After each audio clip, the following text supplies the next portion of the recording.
Menonton film, membaca buku dan komik, bahkan menulis cerita adalah aktivitas yang seringkali kita lakukan di waktu senggang. Semua orang pasti mempunyai preferensi terhadap media yang mereka senangi. Hal ini kita kenal dengan sebutan genre atau penggolongan cerita berdasarkan karakteristik seperti visual, pengembangan cerita atau karakter. Namun, penggolongan ini kemudian memunculkan permasalahan baru seperti stereotype yang berkaitan dengan gender.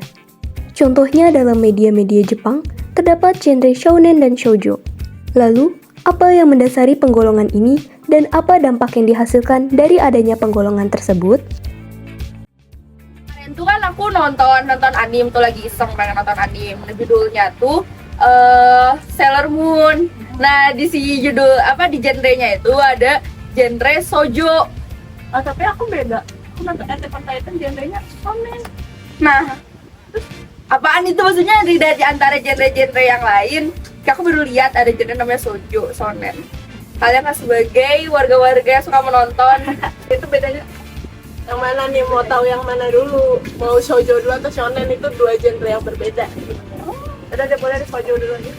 Nah, kalau shoujo tuh kan jadi di Jepang tuh emang genre itu dipisah gitu. Dan shoujo shonen tuh lebih fokus ke pemisahannya tuh di pemisahan genre untuk siapa sih audiensnya gitu. Kalau shoujo tuh relatif untuk perempuan. Jadi kayak khususnya untuk perempuan gitu. Jadi kayak biasanya nih ada slice of life-nya, terus lebih ke romantikal gitu, lebih romantis, dan pembawaannya juga lebih ringan. Beda banget sama shonen gitu. Kalau shonen itu, kalau shoujo kan buat cewek ya, biasanya anak-anak remaja perempuan. Nah, kalau shonen itu buat remaja laki-lakinya. Dan biasanya tuh lebih ke action, thriller. Emosinya tuh emang emosi yang kuat gitu loh, bukan emosional secara perasaan romance dan lain-lain gitu. Kalau perbedaan umum lain dari si shoujo sama shonen itu ada nggak sih? Kayak ya selain dia si shoujo buat cowok, shonen buat cewek gitu. Kebalik, shoujo buat cewek. Oh, shoujo buat cewek, shonen buat cowok. Itu ada kayak perbedaan umumnya gitu nggak?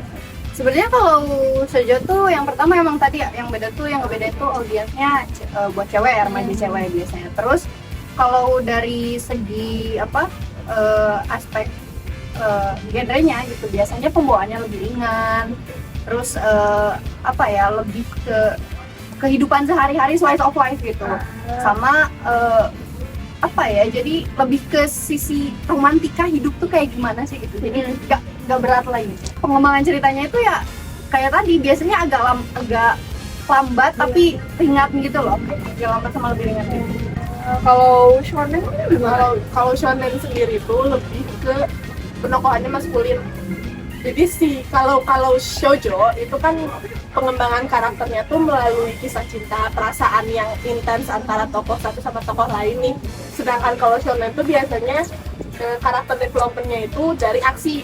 Begini, biasanya kalau intinya tiap genre tuh lebih ke ekspektasi audiens di Jepangnya gitu loh. Jadi kayak kalau shoujo tuh relatif lebih ngegambarin ekspektasi perempuan tuh seharusnya kayak gimana sih. Ekspektasi perempuan Jepang tuh relatif kayak gimana sih. Nah, biasanya digambarin di anime-anime shoujo kayak gitu. Berarti shonen juga kayak ekspektasi anak-anak laki gitu, pengen berantem sama kita. Iya, nggak berantem juga. Tapi kayak kan itu ada shonen shoujo gitu, itu tuh ada kebudayaan di Jepang yang kebudayaan Jepang itu yang mendasari sampai lahirnya shonen shoujo gitu. Perbedaan gender sih. Kayak yang berpengaruh besar dari kebudayaan si Jepang. Gara-gara ini sih budaya patriarkinya itu, tapi ya yang dasarnya sih yang patriarki itu, yang katakanlah bener-bener laki-laki tuh lebih dominan lah gitu. Nah, makanya yang shoujo dipisah, yang shonen dipisah. Yang shonen itu buat laki-laki kan tadi yang gara-gara aksi lah. Seakan kalau istilahnya tuh cowok yang berburu, perempuan yang masak gitu. Nah, jadi kenapa aksi sih gitu? Kayak yang shonen sama cowok dan shoujo pun itu nggak selalu karena budayanya kayak gitu. Maksudnya tuh perempuan lebih lemah atau enggak, justru shoujo tuh ada untuk kayak ekspektasi cewek-cewek Jepang tuh kayak gimana sih gitu. Misalnya romance kan kebanyakan shoujo ya.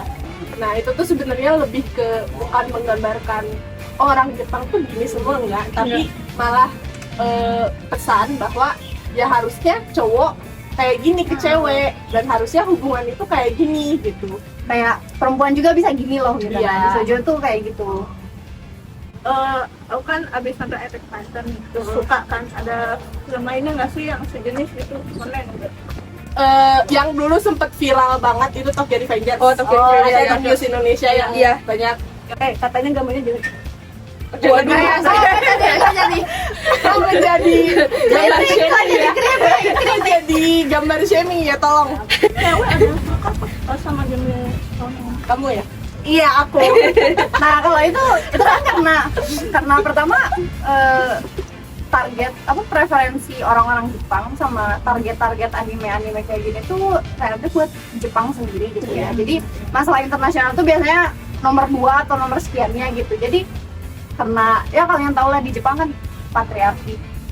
patriarkinya masih ada gitu, masih kuat lah gitu. Nah jadi emang dipisah kayak gitu tuh untuk itu karena target pasar di Jepang tuh berbeda, jadi kayak gitu yang cewek dipisah, yang cowok dipisah.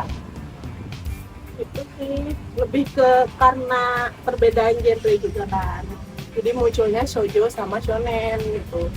Sebenarnya mah ya mau cewek mau cowok kalaupun mau nonton shonen ya udah nonton aja gitu cewek gitu kan.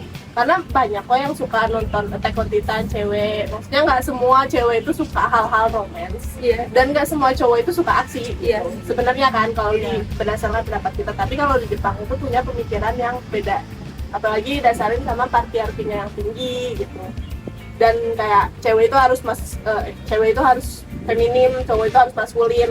Itu balik lagi ke hal-hal stigma yang kayak gitu lagi gitu loh. Intinya sih kayak kepuasan audiens juga ya, kepuasan orang-orang yang dominan di sana. Maksudnya kan Pasarnya gitu. iya, yang kayak itu kan yang shoujo tuh dominan sama cewek kan. Jadi meski ada cewek yang suka shonen misalnya, tapi kan dominannya suka shoujo gitu. Jadi kayak lebih mudah lah kayak untuk memisahkan audiensnya, demografi dan sebagainya tuh lebih mudah gitu. Ada shonen dan shoujo tuh untuk itu. Sampai sini paham kah kalian sama shoujo shonen? Sini. Mari kita nonton anime bareng kalau gitu. Iya, ini satu nobar. Boleh, tapi aku nggak mau shoujo. Kok gitu? Kamu nggak boleh. Tidak boleh seperti itu. Pada kali. Shoujo juga seru kok. Kalau shoujo juga banyak sebenarnya, kayak salah satu contohnya tuh yang paling ikonik, yang paling legendaris gitu, ada Sailor Moon tuh. Iya. Buat mulai itu di Sailor Moon Dan cocok sekarang banget. tuh lagi di remake lagi loh. Iya, Sailor Moon bener kan. banget. Jadi cocok banget Sailor Yang Moon. muncul di covernya Jenny ya. Nggak kenal Jenny siapa. Jadi Blackpink. Ada yang paling terkenal itu pasti kalau kecilnya suka nonton kartun, itu ada Minky Momo. Oh ya tahu. Itu temannya Anya. Kan sama-sama Piga. Kenapa jadi Anya? Walaupun ya emang dibedain, tapi kan kita mau nonton ya itu balik lagi ke haknya masing-masing orang. Iya, gitu betul. kan. Iya. Kamu mau suka shonen ya udah, mau suka shoujo juga ya udah. Gitu. Asalkan jangan mengeluarkan war-war ya ke orang-orang Nah, menyebabkan iya, maaf, ya, jangan sampai kayak tadi. Iya, di depan aja langsung. Anime lain Baik kayak dikit sendiri. Tidak baik. Baik, terima kasih kawan-kawanku. Jadi sekarang coba kalau lihat lagi tontonan itu sama shoujo, shonen kan udah tahu bedanya apa. Mau nobar sekarang? Ayo guys. Ayo.